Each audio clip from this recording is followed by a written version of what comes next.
The diner wasn't just noisy that morning. It was chaos disguised as routine. A battlefield painted in chrome and grease. Plates clattered like cymbals in an angry orchestra. Spatulas scraped against the grill with metallic shrieks. And the bitter scent of burnt coffee clung to every breath like a punishment no one could escape. Neon lights flickered above cracked booths, buzzing faintly, while the morning crowd filled every corner with restless energy.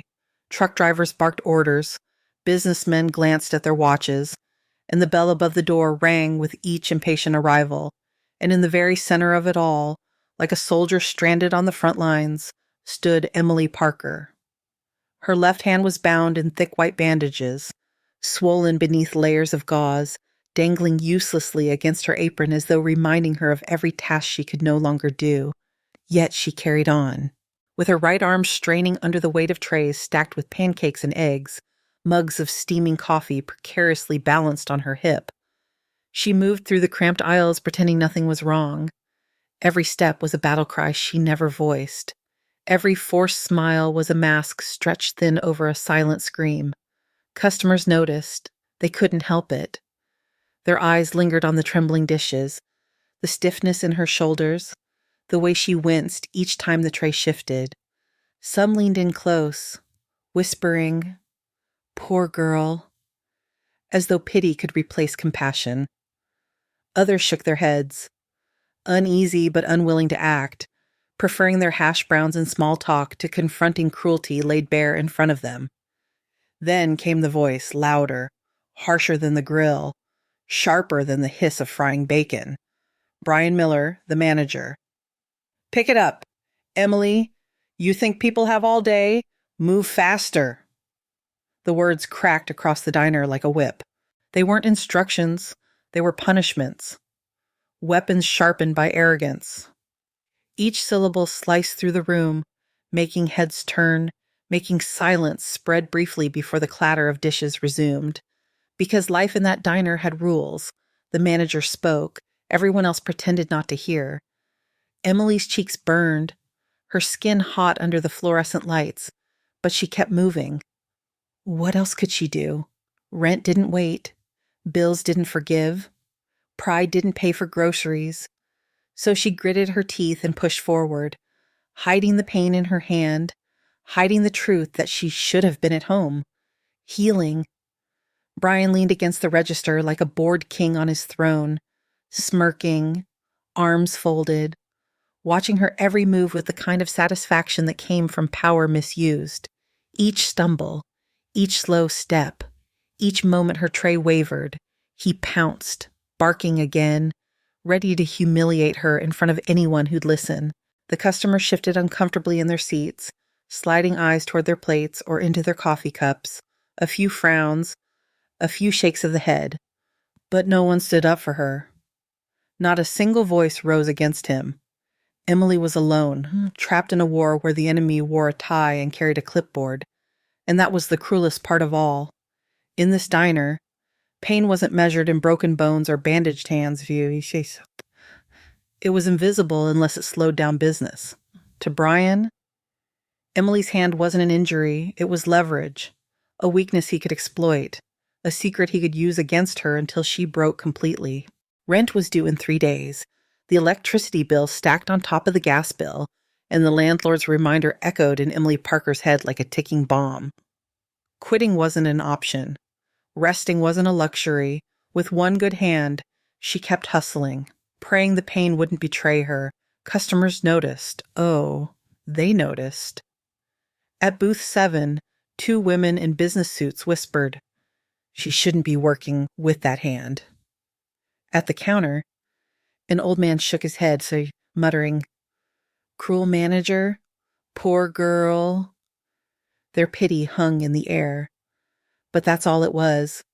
Pity. Nobody dared to step in. Everyone saw the storm, but no one wanted to get wet. Then it happened. A moment that would silence the diner. Emily spun around with a tray of mugs balanced on her hip.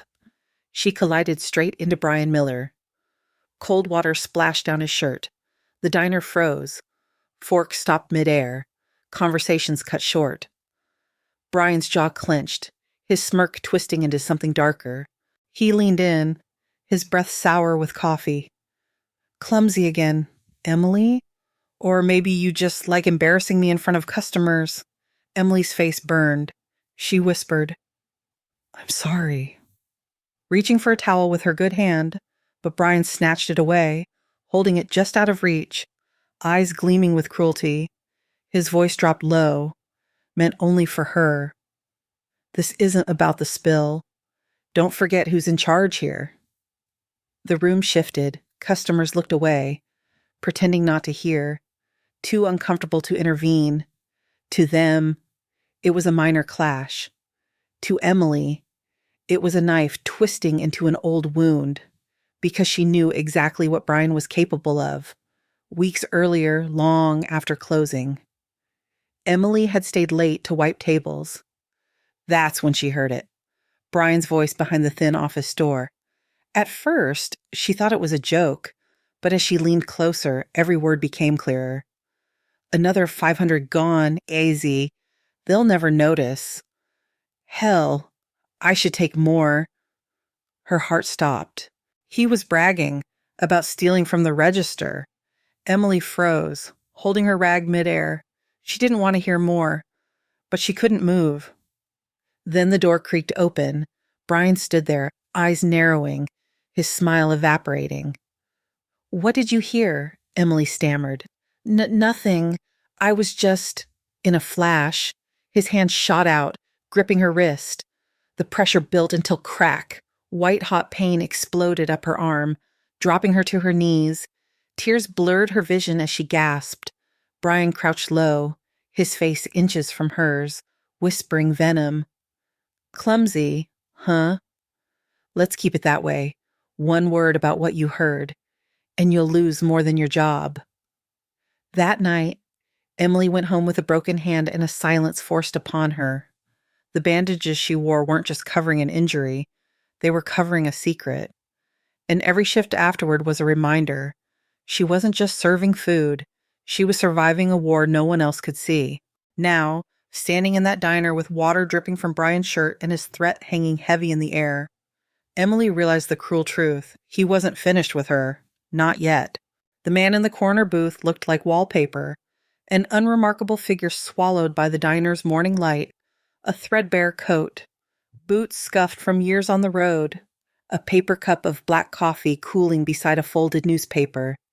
People walked past him without a second glance. They saw a retiree, maybe a former trucker, killing time between towns. Appearances. George Whitman had learned long ago, were expert liars. George had been a different kind of ordinary once. His hands still bore the faint map of knuckles and calluses earned in foreign deserts and muddy riverbeds, faint lines that refused to vanish no matter how many years had passed. He'd been decorated for the things younger men now read about in history books. Quiet citations, clipped commendations framed and forgotten in the attic. When he came home, he wanted a quieter life, something with the comforting ritual of toast and coffee, the predictable clink of dishes. So he bought the diner on Main Street, not because he wanted power, but because it felt like a place to keep watch over the town, over himself, to everyone else. He was a fixture, the old man who liked his coffee black and his pie heated. To George, the booth in the corner was a vantage point. For weeks, he'd folded into that vantage like a shadow, letting the world make of him whatever story it wanted.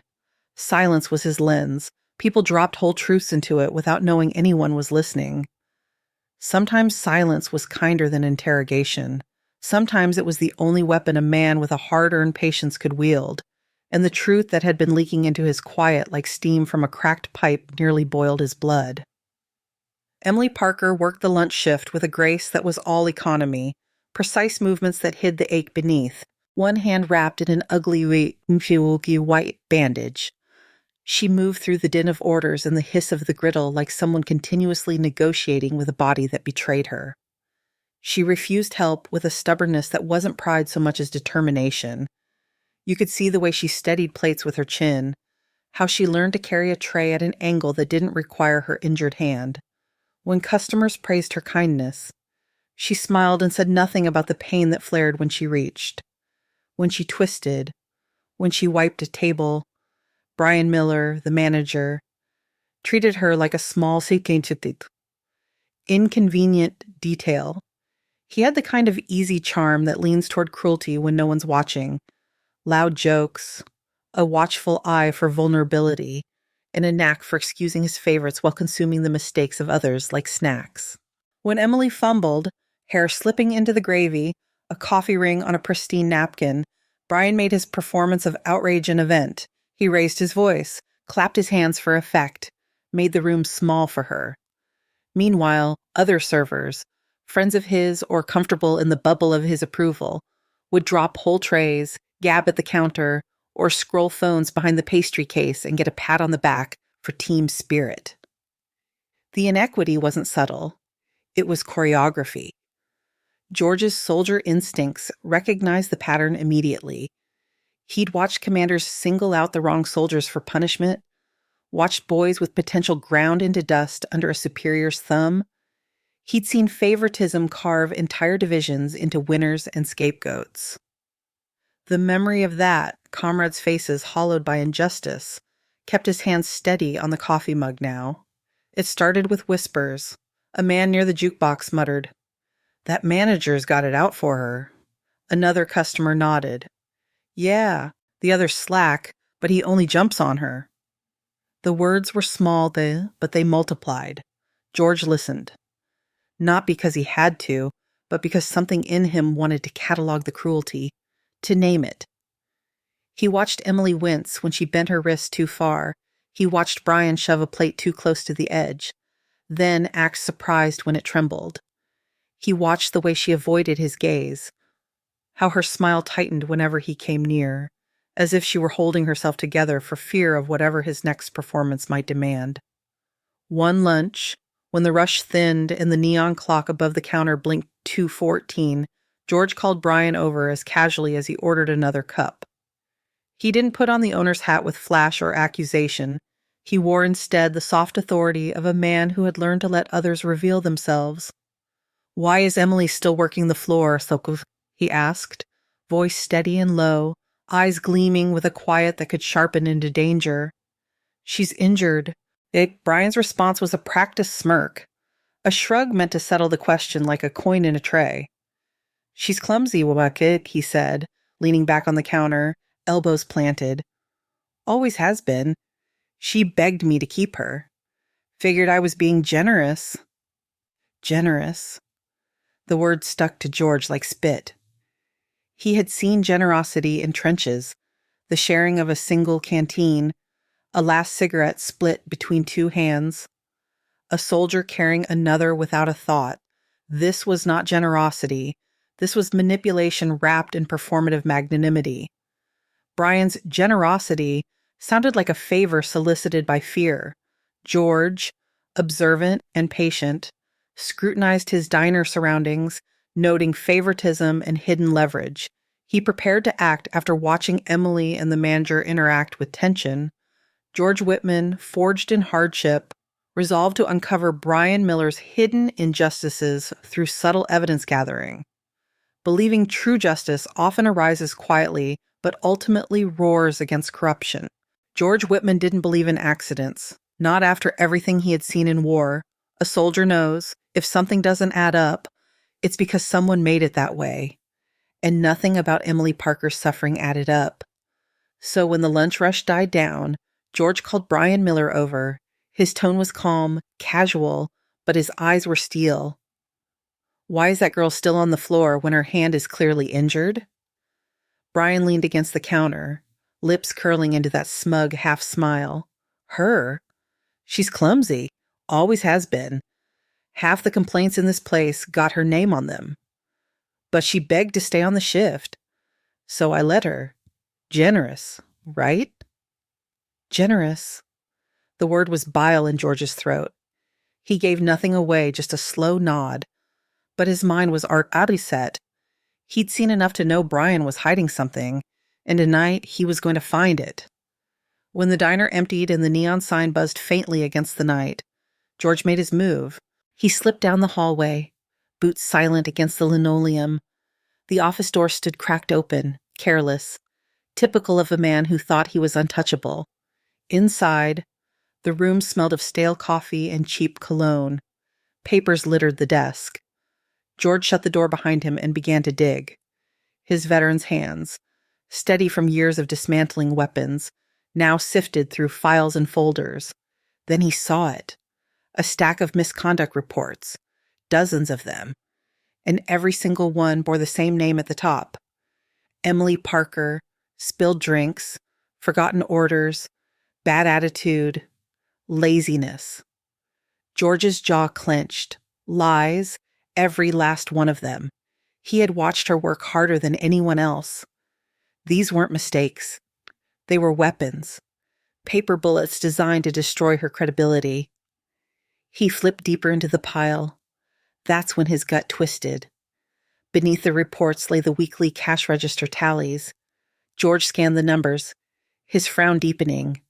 Totals didn't line up. Week after week, hundreds of dollars missing, no reports filed, no corrections made, just quiet theft hiding in plain sight. George's pulse quickened.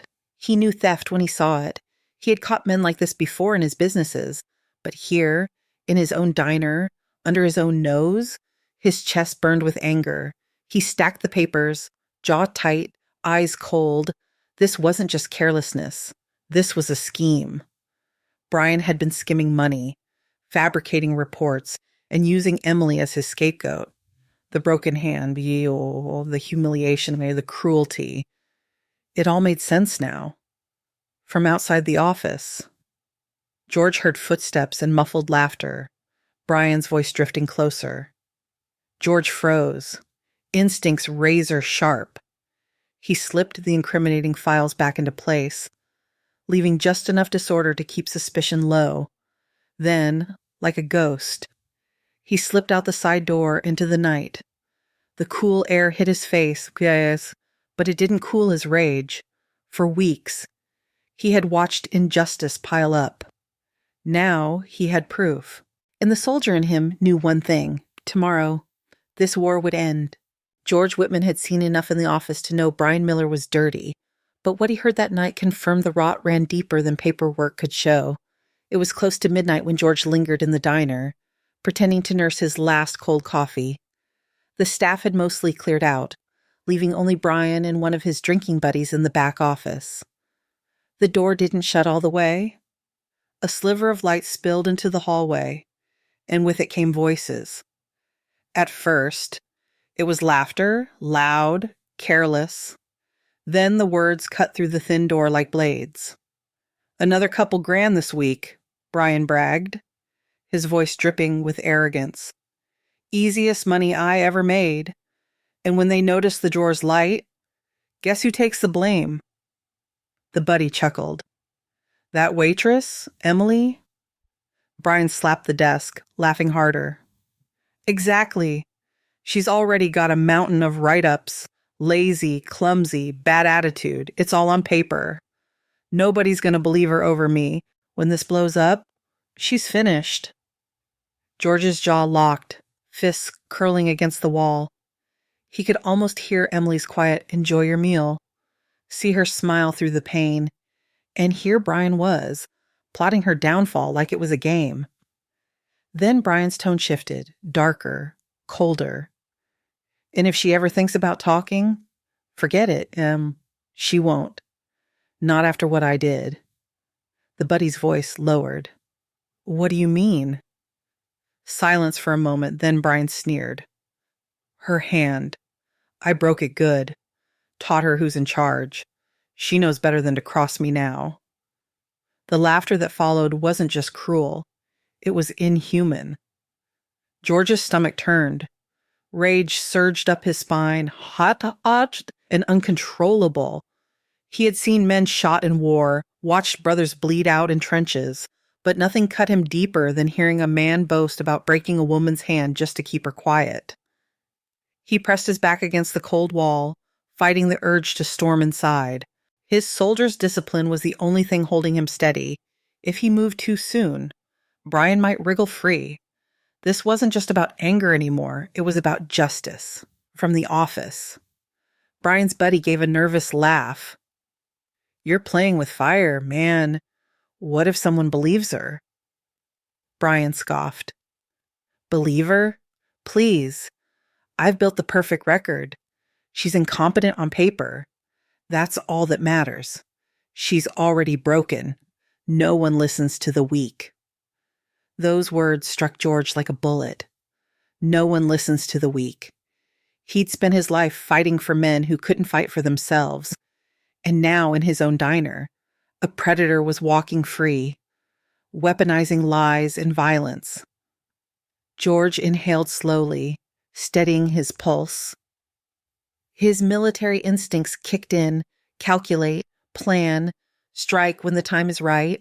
He slipped away from the hallway like a ghost, boots silent against the tile and pushed out into the night air. The cool breeze hit his face, but it couldn't cool the fury burning inside him. His chest rose and fell with controlled breaths, but his eyes were sharp, blazing. This wasn't just theft anymore. It wasn't just cruelty. It was abuse. Brutal, deliberate abuse. George knew what he had to do. Tomorrow, the mask would come off. Brian Miller thought Emily Parker was weak, but George Whitman was about to prove that the strength of the silent is louder than any lie. The next morning, the diner buzzed as usual, coffee hissing, forks clinking, voices rising with the breakfast rush. But when George Whitman walked through the door, he wasn't just the quiet old man in the corner anymore. His shoulders squared differently, his jaw set firm. He wasn't here to blend in, he was here to end this. He sat down at his usual booth. No coffee this time, no small talk. He waited, watching the rhythm of the diner, the way Emily Parker shuffled between tables with her bandaged hand, the way Brian Miller laughed too loud at his own jokes, strutting from table to table like he owned the place. Finally, George rose. The scrape of his boots against the tile drew curious glances. He stepped into the center of the diner and tapped his spoon against an empty mug. Once, twice. The metallic ring cut through the chatter. Conversation stalled. Heads turned. Even Emily froze, her tray hovering midair. Good morning, George said, his voice calm but carrying weight. I think it's time you all know who I really am. Brian chuckled, loud and forced. What is this? Story time? Sit down, old man. George's gaze locked on him, steady as a rifle scope. No, you sit down, because I'm not just another customer. I own this diner. Silence crashed over the room. A fork clattered to a plate. Emily's eyes widened, her lips parting in shock. Customers leaned forward, whispering. Brian's face drained of color. You're kidding. George pulled a folder from under his jacket and dropped it on the counter with a heavy thud. Paper spilled out, misconduct reports, register logs, financial sheets. He raised his voice so everyone could hear. I've watched long enough. Every false report filed against Emily. Every dollar skimmed from the register. And yes, Brian, I know what you did to her hand. Gasps rippled across the diner. Customers twisted in their seats, eyes bouncing between George and Brian. The two women in business suits whispered. I knew it. I knew he was dirty. Brian stammered, his voice cracking. This is ridiculous. You can't prove anything. George stepped closer, his boots echoing with each stride. Don't you dare lie to me. I sat in this booth for weeks and watched you humiliate her. I read every one of these reports you forged, and last night, I heard you brag about stealing from me, about breaking her hand. His voice dropped, sharp as a blade. You thought no one was listening, but I was. The room buzzed with shock. A man at the counter muttered, Monster. Another customer shook his head. Lock him up. Brian tried to muster his grin, but but his lips trembled. This is just talk. You don't have proof? The door swung open. 2 uniformed officers stepped inside, their presence slicing the tension like a knife. One of them held up a clipboard. Wits, men. We got your call this morning.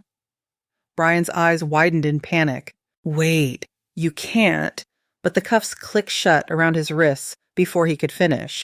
His protest turned into incoherent shouts as the officers led him out. The diner erupted into murmurs, voices rising in disbelief, anger, and relief. Emily stood frozen, her good hand pressed against her chest, tears brimming in her eyes. For once, Brian wasn't looming over her. For once of Wopa's, the weight had shifted. George turned to her, his voice soft now, but resolute. Emily, you carried this place on your back while others tried to bury you. From this moment forward, no one will ever call you weak again. The diner was silent except for the heavy thud of the officers' boots against the tile floor. All eyes followed them as they closed in on Brian Miller, who stood frozen behind the counter, his smirk gone, his bravado shattered. Brian Miller, one officer announced, voice sharp and final. You're under arrest for theft, fraud, and assault. The words cracked through the air like gunfire. Gasps rippled across the room. Emily Parker's breath caught in her throat. Customers leaned forward, unable to look away. Brian's face twisted with panic. He stepped back, palms raised. Wait, this is a mistake. I've done nothing wrong. George Whitman's voice cut him off, calm but razor sharp. Don't waste your breath. You've already admitted enough. The officer reached for Brian's arm. Brian jerked away, his voice rising, desperate. No, you don't understand. They'll believe me. They always believe me. But the officer was faster. In one swift motion, cold steel cuffs snapped around Brian's wrists. The sound, click, click, echoed like justice being delivered. Brian thrashed, his face red, veins bulging. You can't do this. I built this place. You need me. George stepped forward, his presence towering, steady as stone. You didn't build this place, Brian. You poisoned it. And now you'll answer for every lie, every stolen dollar, every ounce of pain you caused. The room erupted, not in chaos, but in applause. First a few hesitant claps, then louder, until the diner roared with the sound of customers slamming their hands together, whistling, shouting. It wasn't just relief, it was release. Weeks, months of silent disgust finally had a voice. Emily's eyes blurred with tears. Her trembling hand covered her mouth as she watched Brian drag toward the door. For once, he wasn't the predator towering over her. He was the coward being escorted out, his shouts drowned by the sound of justice. Don't cheer, Brian screamed, his voice cracking. You'll regret this. You'll all regret this? But no one listened. His words, once venomous, now sounded pathetic. The louder he fought, the smaller he became. The officers pulled him outside. The door swung shut behind them with a final slam, muffling his curses as they shoved him into the waiting squad car. Inside, the diner breathed again.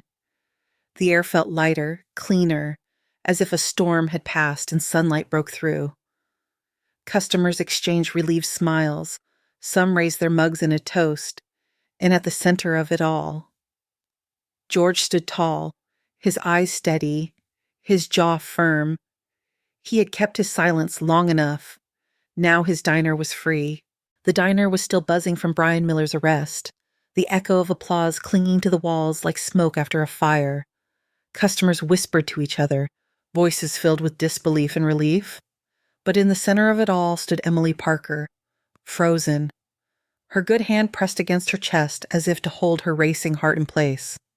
She couldn't move. She couldn't breathe. For weeks, she had been mocked, humiliated, broken down. And now, before her very eyes, the man who tormented her was dragged out in cuffs. George Whitman stepped forward, the weight of silence falling with him. His voice, once calm and quiet, now carried like thunder across the diner. "Emily Parker," he said, his eyes fixed on her.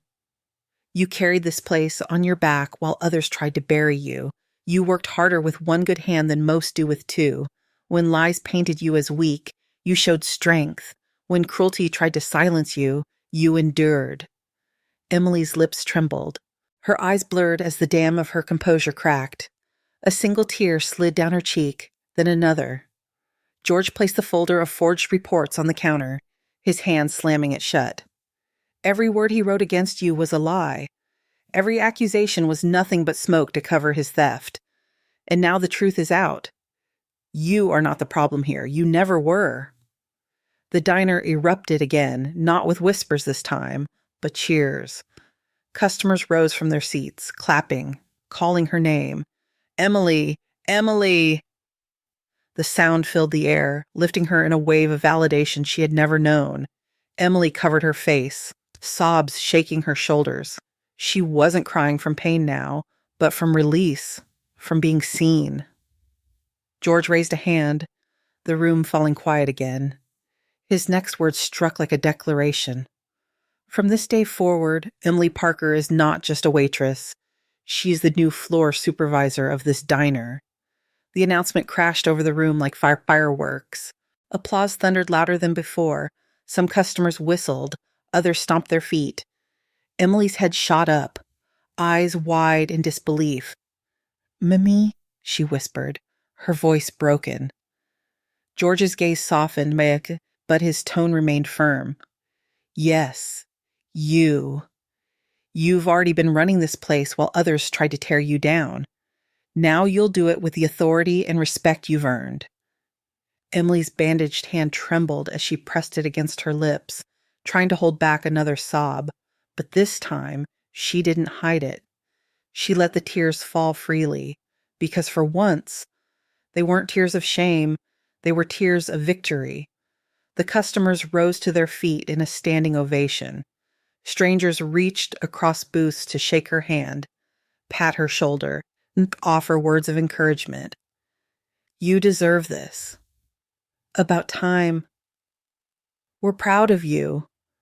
The sound was overwhelming, but so was the feeling. For the first time in months, Emily didn't feel invisible. She didn't feel broken. She felt whole. George stood behind her, proud, resolute. "Never forget this moment. Emily, you survived what was meant to break you, and that makes you stronger than anyone who ever tried to silence you." Emily wiped her tears, straightened her back, and for the first time looked around the diner not as a victim, but as a leader. The bandages on her hand no longer felt like chains. They were proof of what she had endured and overcome. The storm had passed, and Emily Parker stood tall in its light. The diner no longer felt the same.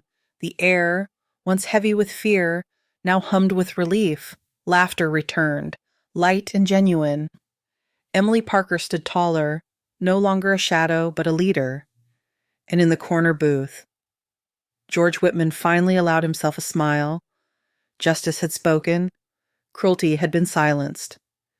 And the truth? The truth had won. Because no matter how deep the lies, strength survives. And those who endure, those who keep showing up, will always rise, seen at last for who they truly are. Emily Parker's story proves one thing. Justice always finds the guilty, and courage is never wasted. She endured cruelty, survived betrayal, and rose stronger than ever. If this story moved you, don't let it end here. Hit the like button to show your support. Share this video so others see that truth always wins. And subscribe to our channel for more powerful, real-life stories that remind us why we fight, why we endure, and why we never give up. Your voice matters. Be part of the change today.